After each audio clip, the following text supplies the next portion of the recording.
गौतम बुद्ध से एक प्रश्न पूछा जाता रहा है कि ईश्वर है या नहीं, और हर बार बुद्ध एक अलग जवाब देते थे। ईश्वर के बारे में पूछा गया यह सवाल आज भी पहेली है और बुद्ध के समय में भी पहेली ही था। लोगों ने यह सवाल कई बार बुद्ध से पूछा, लेकिन बुद्ध कभी भी इसका सही जवाब नहीं दिए। एक बार की बात है, एक ज्ञानी पंडित गौतम बुद्ध का प्रवचन सुनने आया करता था और वह पंडित उनकी बातों से सहमत भी था।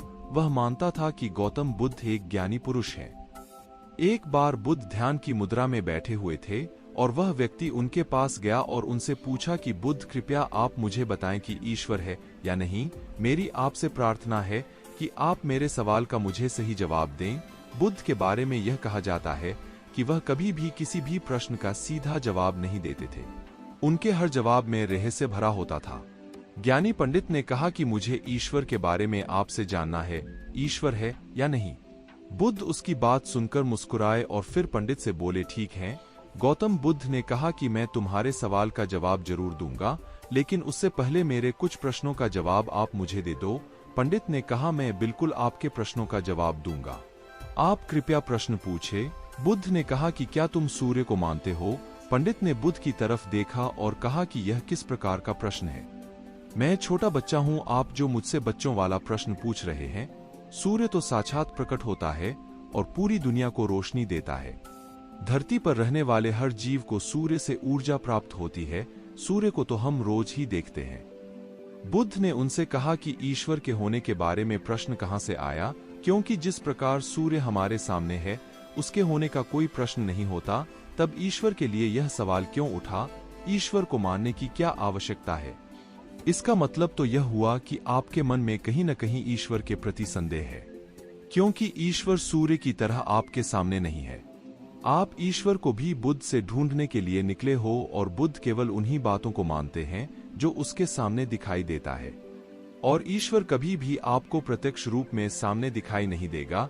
अगर दिख जाए तो वह ईश्वर नहीं होगा। गौतम बुद्ध ने कहा कि तुम ईश्वर को मानते हो या नहीं। असल में यह प्रश्न ही गलत है, और गलत प्रश्न का सही उत्तर कैसे दिया जा सकता है?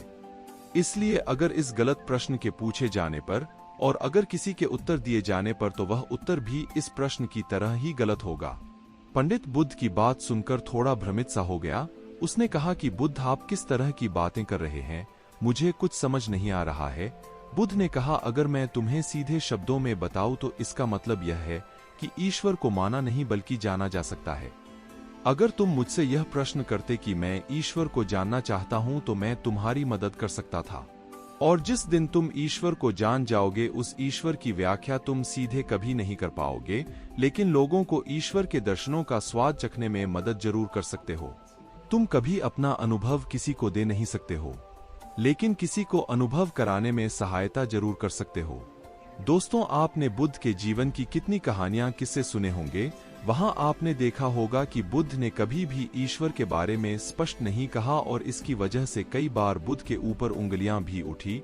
लोगों ने यहां तक कहा कि बुद्ध कुछ भी नहीं जानते, क्योंकि बुद्ध इस तरह के प्रश्नों का ठीक से उत्तर कभी नहीं देते थे। गौतम बुद्ध इस तरह के प्रश्नों से हमेशा बचा करते थे, क्योंकि ईश्वर और आत्मा के संबंध में कोई उत्तर दिया ही नहीं जा सकता है, और अगर कभी देना भी पड़े तो वह उदाहरण के माध्यम से उसे समझाने का प्रयास करते थे, क्योंकि ईश्वर और आत्मा के संबंध में कोई उत्तर दिया ही नहीं जा सकता है, यह संभव ही नहीं है। और मेरा यह मानना है कि बुद्ध को सचमुच ज्ञान प्राप्त हुआ था। वह उस ईश्वर का अनुभव कर चुके थे, और कोई भी व्यक्ति जो इस अनुभव को प्राप्त कर चुका हो वह कभी भी ईश्वर के बारे में या ज्ञान के बारे में सीधा सीधा कभी नहीं बताता। वह आपके प्रश्न को बीच में ही लटका देता है, क्योंकि वह चाहता है कि आप उसका स्वाद खुद चखें। गौतम बुद्ध ने कभी वह गलती नहीं की जो आज के कुछ धर्मगुरु कर रहे हैं। कहने का मतलब है कि जितने भी ज्ञानी पुरुषों ने ईश्वर के बारे में स्पष्टीकरण किया, उनके अनुयायियों ने उनके धर्म गुरुओं द्वारा ईश्वर के बारे में कही हुई बातों को मान लिया और अपने अलग अलग समुदाय बना लिए। फिर क्या हुआ, आप यह देख ही रहे हैं।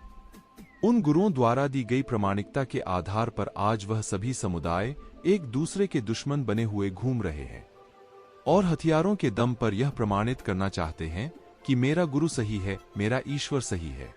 वह लोग यह कहते हैं कि तुम अपने ईश्वर को छोड़ो और हमारे ईश्वर को मानो, क्योंकि हमारा ईश्वर सत्य है। अगर कोई व्यक्ति ईश्वर की सीधी व्याख्या कर देगा तो अज्ञानियों की भीड़ उसकी बातों को मान लेगी। वह भी ईश्वर का अनुभव कभी नहीं करेगी। वह भीड़ तो केवल आपकी कही गई बातों के आधार पर किताबें लिख देगी और हाथ में तलवार लेकर चल पड़ेगी कि हम अपने समुदाय को बढ़ाएंगे, अपने धर्म को बढ़ाएंगे, प्रचार प्रसार करेंगे। शायद बुद्ध इस बात को जानते थे, इसीलिए उन्होंने कई बार ईश्वर के वजूद को भी नकारा।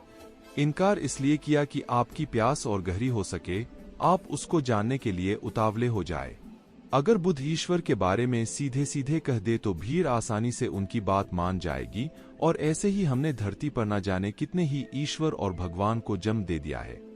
ऐसा लगता है कि ईश्वर ने मनुष्य को नहीं बनाया बल्कि मनुष्य ने ईश्वर को पैदा किया है। तो दोस्तों, गौतम बुद्ध की कहानी से हमें क्या शिक्षा मिलती है कि भगवान को मानना नहीं बल्कि जानना चाहिए और उसका अनुभव लेना चाहिए।